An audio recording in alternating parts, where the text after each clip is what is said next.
বন্ধুরা, আমি মুনমুন দত্ত। আপনারা সবাই কেমন আছেন? আমি আজকে আপনাদের সামনে এসে গেছি অন্য একটা রেসিপি নিয়ে। তো যে রেসিপিটা বানাবো সেটা আপনারা বাড়িতে সকলেই তৈরি করে খান, সেটা হচ্ছে শুক্তো। তা শুক্তোটা আজকে বানাবো একটু অন্য স্বাদের, যেটা অনুষ্ঠান বাড়িতে যেরকম শুক্তো করে আমি সেইভাবে বানানোর চেষ্টা করছি। দেখুন ওই শুক্তো করতে কী কী লাগে সেটা আমি দেখিয়ে দিই।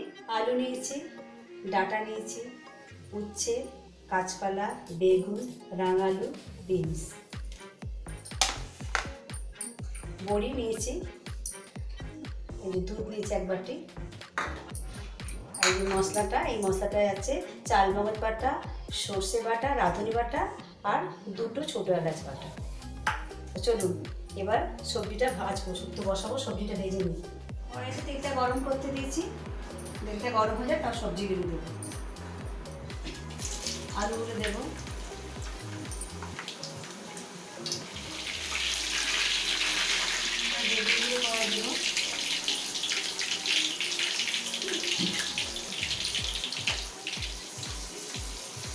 বড়িটা ভেজে রাখবো, বড়িটা ভেজে রাখবো। বড়িটা যখন লাল করে ভেজে তুলে রাখবো। এবার করলাগুলো দেবো।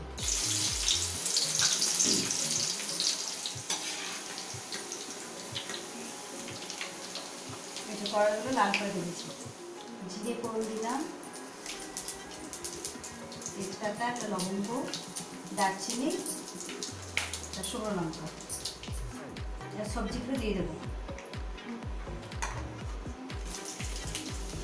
ভাজা সবজিগুলো দিয়ে দেবো। এবার মশলাটা দিয়ে দিলাম, আগে যে মশলাটা ছিল ওই মশলাটা দিলাম। রাঁধুনি, চাল মগজ বাটা, সর্ষে বাটা আর দুটো ছোটো এলাচ। দুধটা দিয়ে দিলাম।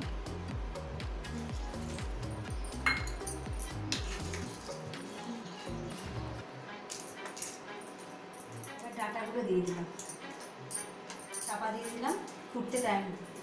এবার চাপাটা খুলে দেখবো কতটা হয়ে এসছে।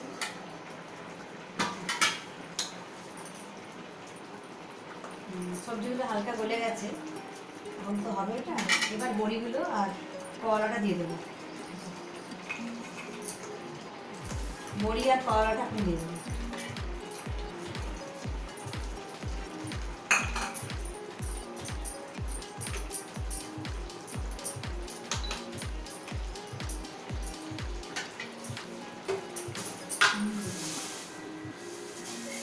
চিনি দেবো, একটু ফুটতে দিতে হচ্ছে।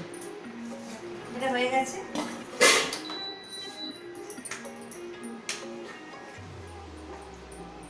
এবার নামিয়ে নেব।